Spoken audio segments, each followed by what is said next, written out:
Gallery শুয়ে পড়েছে, এলইডিটা পুরো শুয়ে পড়েছে।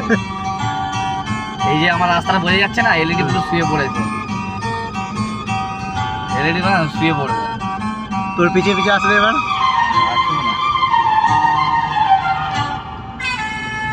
এলইডি এই বর্ডার পর্যন্ত দেখা যাবে না, ওর সামনে আলোটা খালি সরু হয়ে পড়ে থাকবে।